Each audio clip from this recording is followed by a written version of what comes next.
I was holding a glass of sparkling water when it happened. 1 second, I was smiling politely at a vendor's joke during our spa's holiday party, and the next, I saw my husband's hand resting on the lower back of our 20-year-old intern. His name was Eric.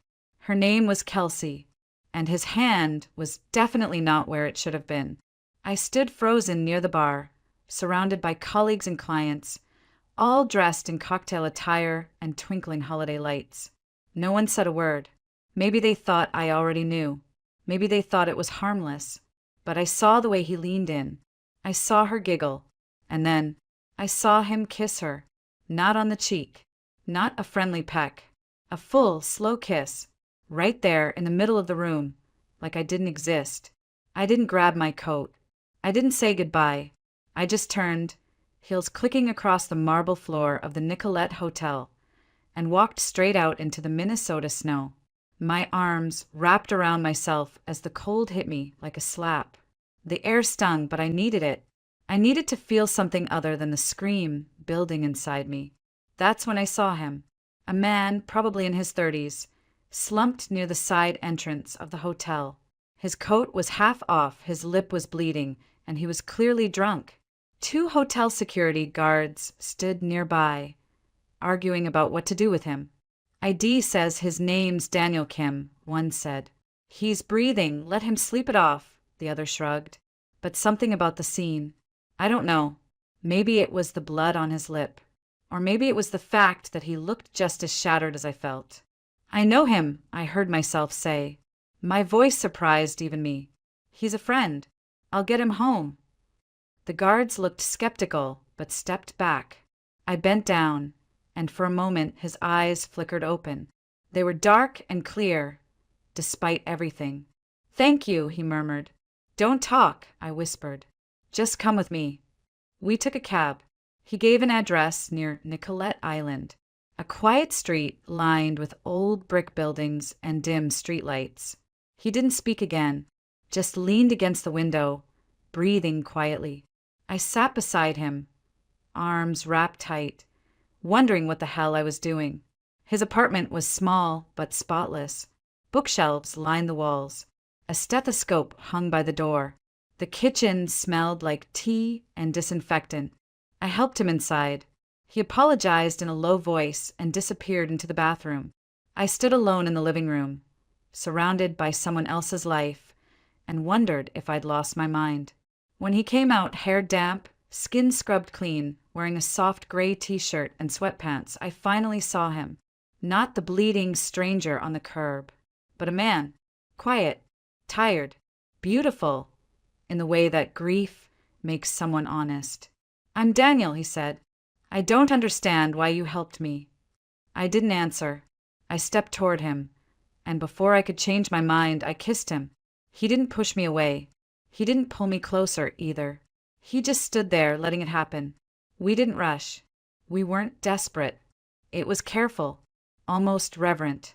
Like we both knew this wasn't love. It was pain meeting pain in the softest way possible. When I woke up, the apartment smelled like coffee. Daniel was in the kitchen, fully dressed, scrolling on his phone. On the counter, 2 mugs waited beside a plate of toast. He didn't look at me when he said, "Good morning. I still don't know your name." Suddenly, shame washed over me like a wave. What had I done? I cheated on my husband with a complete stranger because I caught him kissing someone else? I grabbed my things, heart pounding. "Rachel," I blurted out. "My name is Rachel. I have to go." "Wait," he called, stepping around the counter. "Can you just tell me what happened?" "Nothing happened," I said, pulling on my heels. "It was a mistake." I was out the door before he could say another word. I took the long way home.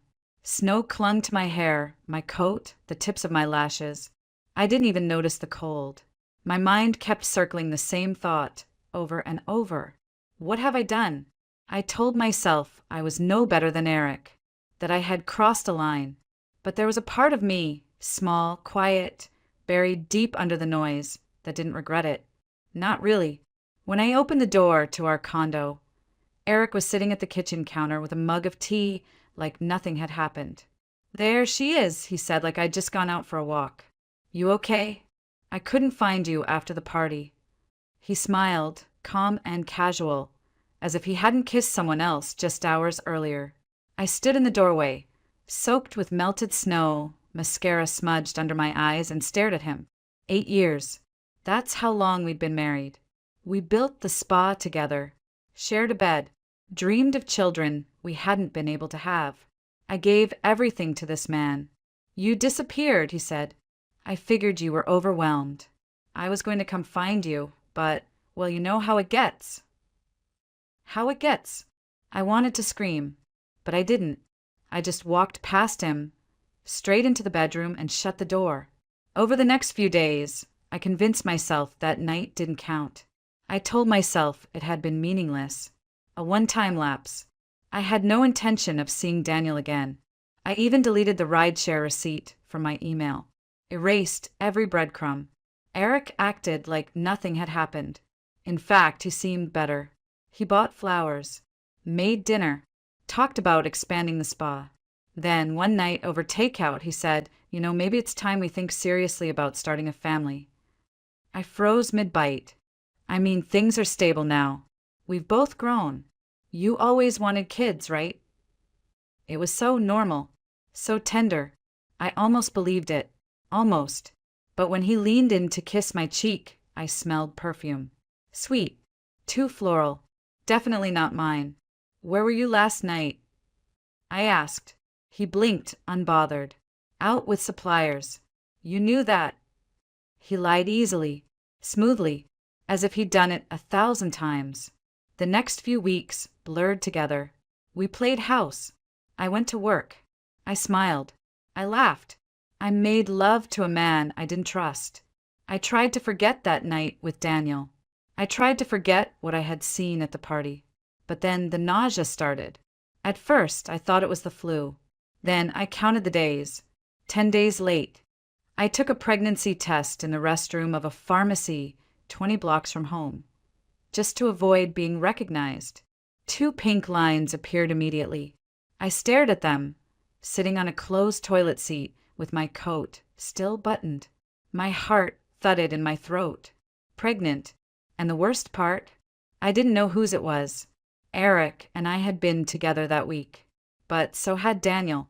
The math didn't lie. It could be either of them. I stuffed the test into my purse and walked home in a daze. Eric was reading on his phone at the kitchen island. How's my sunshine? He asked without looking up. Fine, I said. It was my first lie in this new chapter. A quiet one. The kind that slips past the tongue and settles deep in the bones. For 2 weeks, I carried that truth like a ticking bomb. Every day, I woke up telling myself, today I'll tell him. And every night, I went to bed with a secret still locked in my chest. I tried to convince myself it didn't matter, that the baby was Eric's, that if I just ignored the doubt long enough, it would dissolve. But it didn't. Eric became sneakier. He answered calls in the hallway. He started working late again, turned his phone face down during dinner. And I got sicker. The nausea wasn't just physical. It was emotional, a twisting weight inside me I couldn't shake. On a Wednesday night, while Eric watched basketball with a beer in hand, I pretended to work on spa invoices. In reality, I was reading pregnancy forums, trying to figure out how early a DNA test could be done. His phone buzzed. Again and again. He ignored it, but I didn't. The preview flashed. Kelsey, you promised you'd talk to her. I can't wait anymore. That's when something inside me snapped. I stood up, walked to the bedroom, opened my top drawer, and pulled out a crumpled card. It was the number of a women's health clinic. I had taken it from the wall the day I bought the test, just in case. My hands trembled as I dialed. The woman who answered the phone sounded bored. Routine, like she had scheduled 100 procedures already that morning. I gave her my name and asked for the earliest appointment available. Are you sure this is what you want? She asked, not unkindly. I hesitated. Yes. There's an opening tomorrow at 9 a.m. Dr. Kim is on rotation. He's excellent. I wrote it down on a post-it and stuck it to the inside of my wallet. Then I flushed with nausea again and stumbled to the sink. Eric didn't notice. Or maybe he did and just didn't care. He muttered something about meeting a supplier with our spa director, then disappeared into the bedroom. The next morning, I left before sunrise. I told Eric I was going to help my sister with something. He didn't ask questions. The clinic sat tucked between a laundromat and a dental office on a quiet block near the university. It smelled like bleach and silence. The waiting room was filled with other women, some alone, some with partners. No one looked up. Everyone stared at their phones or their shoes. When they called my name, Rachel Myers, I stood on unsteady legs and followed a nurse down a long hallway lined with closed doors. She opened one. "Go ahead and step inside. Dr. Kim will be with you shortly." I walked in and stopped. Daniel. He sat at a desk in a white coat, flipping through a patient chart.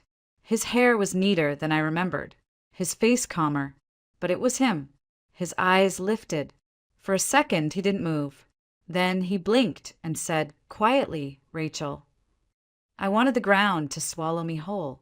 Out of every clinic in the city, every rotation, every possibility, it had to be him. "Have a seat," he said, gesturing to the chair across from his desk. I sat down, clenching my hands in my lap to stop them from shaking. He closed the file slowly, eyes never leaving mine. "Are you sure about this?" "Yes," I said, though my voice cracked on the word. He didn't argue. He didn't flinch. He just nodded and said, "May I tell you something first?" I swallowed hard. "Okay." He leaned back slightly in his chair, as if bracing himself against something heavy. "That night," he said, "the night we met, I had just buried my father. Cancer. It was fast and brutal. I hadn't slept in days. After the funeral, I went to that hotel because my father used to dance there with my mom. It was his favorite place. I just wanted to feel close to him again." I blinked. His voice was so calm, but there was something raw just beneath it. I got into an argument with someone at the bar. I don't even remember what it was about. I got punched, ended up outside, bleeding and drunk and thinking, maybe I'd just lie there until I disappeared. Then he looked at me, directly, and then you showed up. My breath caught. You saved me that night, not just physically, emotionally. I didn't know what to say. I stared at my shoes. Daniel exhaled. "And now you're here, asking me to do something I never imagined." The silence between us thickened. "I can't talk about this," I whispered. I can't." He stood. "I'm not trying to convince you of anything, but I do want you to be honest with yourself. Are you here because you don't want the child, or because you're afraid?" Tears welled up, hot and sudden. "I'm afraid," I admitted. "I don't know who the father is. My husband cheated. He's planning to leave. I'm 33 and barely hanging on. I don't even know what I'm doing." Daniel nodded, slowly. "You don't have to decide right now. You have until tomorrow to confirm. But if you do go through with it, I'll make sure it's done safely and respectfully." I stood up, ready to flee. "Rachel," he said as I reached the door. I paused. "No matter what you choose, you're not alone." I didn't look back, but his words followed me all the way out. The air outside felt different after I left the clinic. Not warmer, not in January in Minnesota, but quieter, somehow. Still, as if the city was waiting for me to make up my mind. I didn't go home right away. I wandered. Past coffee shops where people laughed into foam cups. Past parents dragging sleds behind their kids.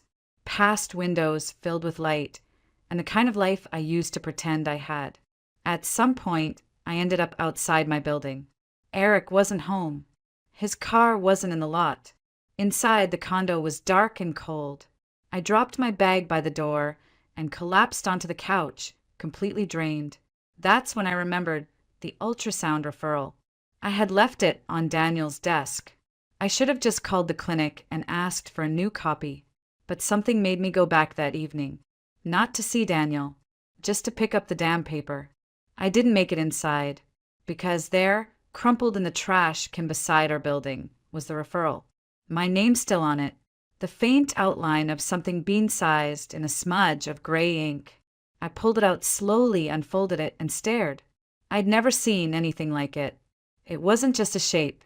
It was a suggestion of life, possibility, a flicker of what could be. That night, I didn't sleep. I lay awake in the dark, listening to the soft snore of the man I once trusted with everything, and pressed my hand against my lower belly. It was still flat, still silent, but somehow I felt something. Not movement, not yet, just presence. In the morning, Eric kissed my forehead like he always did, murmuring about supplier meetings and inventory delays. I waited until the door clicked shut. Then I got up, packed a suitcase, and called a cab. I didn't leave a note. I didn't know one. I stopped at the spa on the way out. Misha, our operations director, looked stunned to see me walk in with luggage. "Everything okay?" he asked. "No," I said, "but it will be."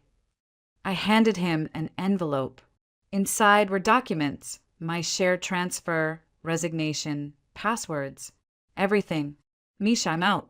My part of the business is Eric's now. Handle it however's clean." His jaw dropped. "Rachel, is this because of Eric and—" I didn't let him finish. "You knew." He looked away. That was answer enough. "You could have said something." "It wasn't my place." "You're right," I said. "It was mine, and I'm taking it back." I walked out without waiting for another word. I found a one-bedroom apartment near Lake of the Isles. High ceilings, old wood floors, a kitchen that smelled like pine cleaner. It wasn't much, but it was mine. The first few days, I kept waiting for Eric to come storming in. But all I got was a text a week later. "Let's talk. You're tired. This is crazy. Just come home." I didn't respond. The following week, he showed up at my door. He had a bouquet of grocery store roses and the face of a man playing a role. Contrition. Performance. "Can I come in?" he asked. "No, Rachel, come on. You're being dramatic."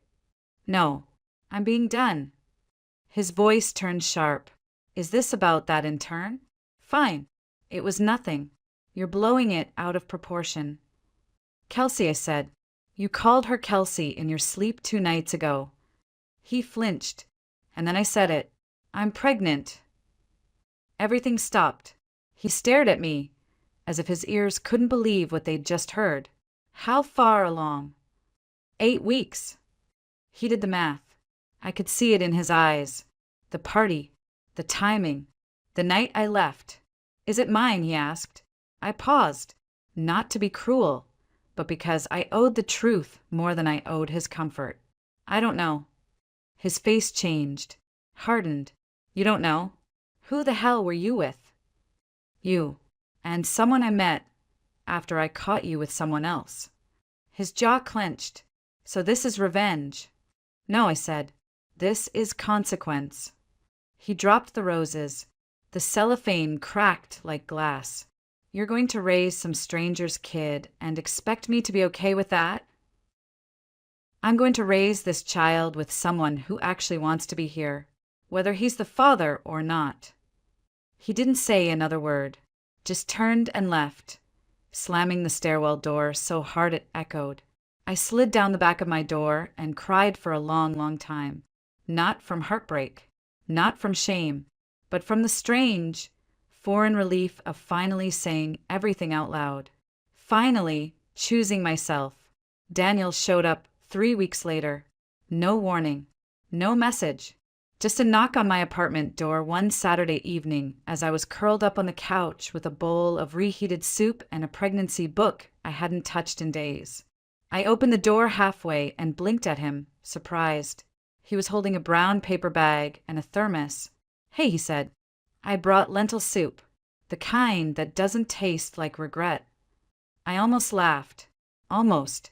Instead, I stepped aside and let him in. "I got your address through the clinic," he added gently. "I know that's probably not ethical, but I worried." I shook my head. "It's okay. He set the food down, took off his coat, and moved around my kitchen like he belonged there. He didn't ask questions, didn't offer advice, just heated up the soup, filled 2 bowls, and washed the dishes when we were done. We didn't talk much that night, but he stayed a while, long enough to sit across from me on the worn rug, his back against the couch, his fingers resting lightly on the spine of the pregnancy book I'd tossed aside earlier. "Rachel," he said after a while, his voice soft, "what if the baby's not mine?" I looked down. "Then it's not."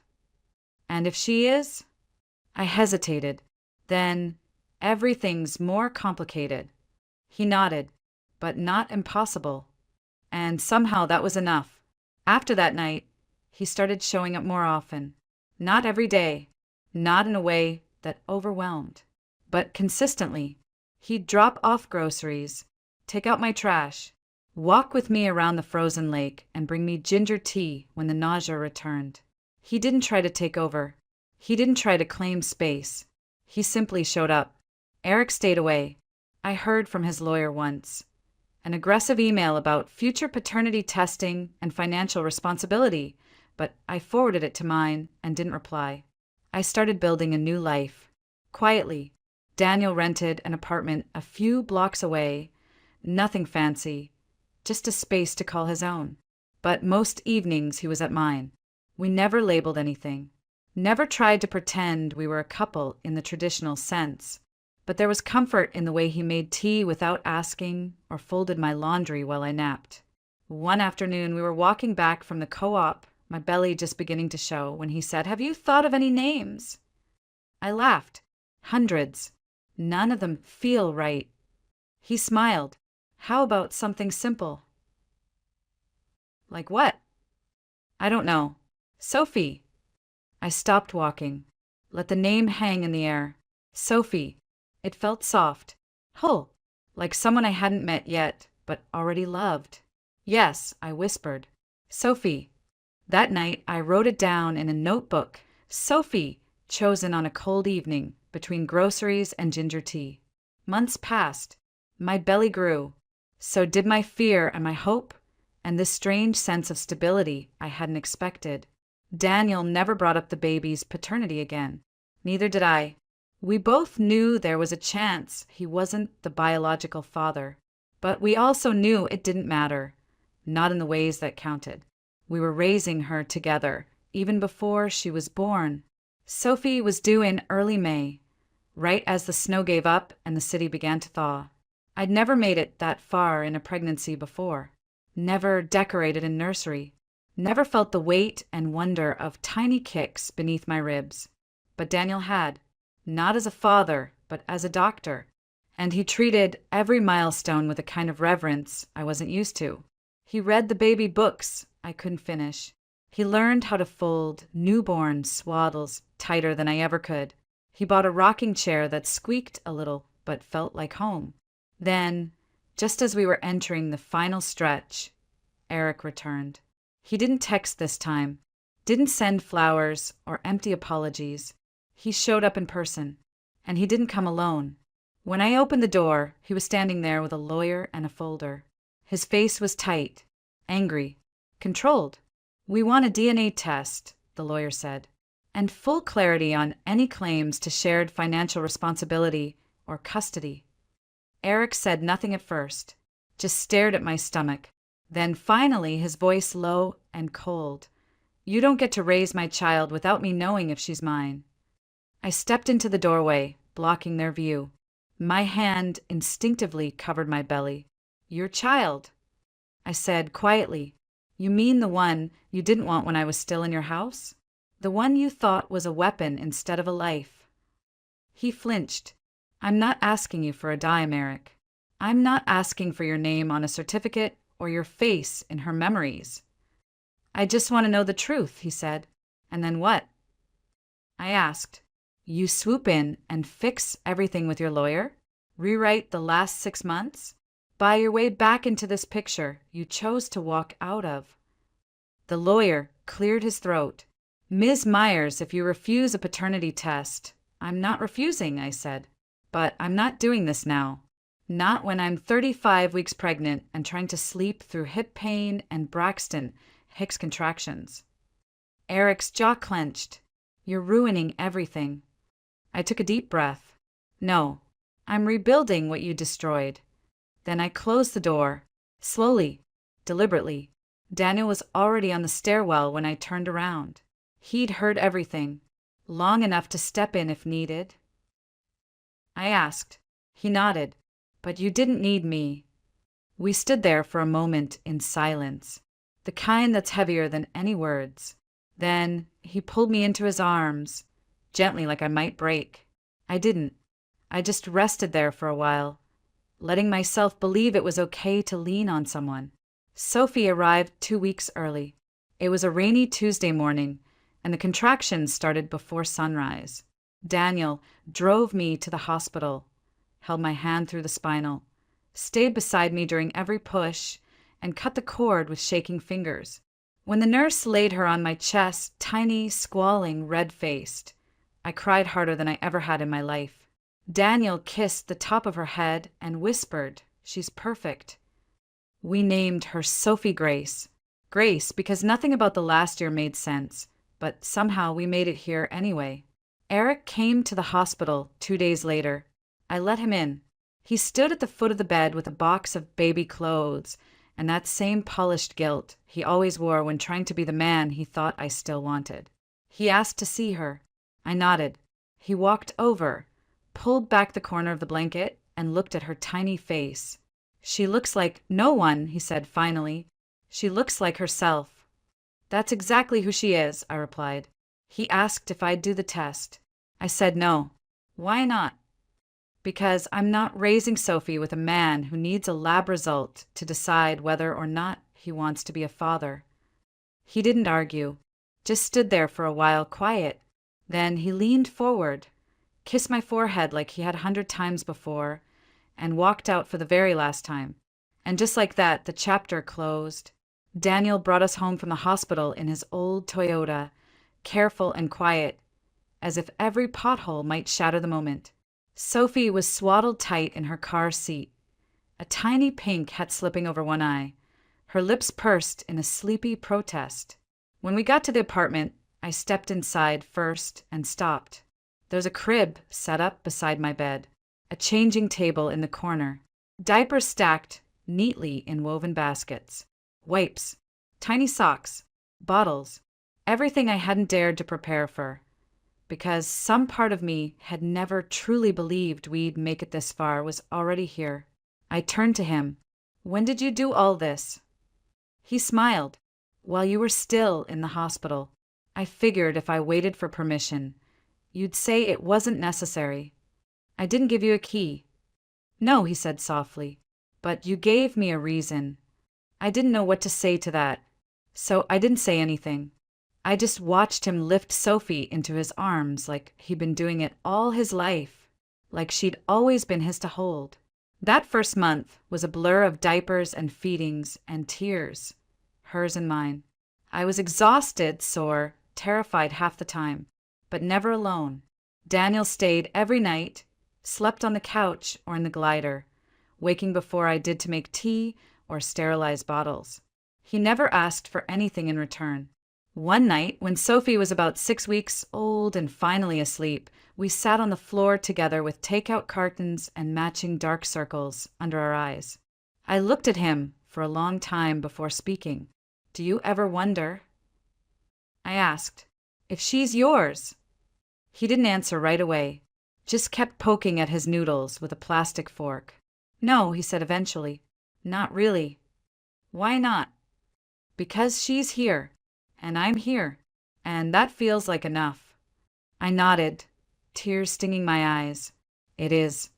We never did the DNA test, not because we were avoiding the truth, but because the truth no longer mattered in the way it used to. Sophie had Daniel's calm eyes and my uneven smile, but her spirit, her tiny, fierce, opinionated spirit, was all her own. We didn't move in together. We didn't rush into romance. We didn't try to squeeze our broken pieces into some fairy tale shape.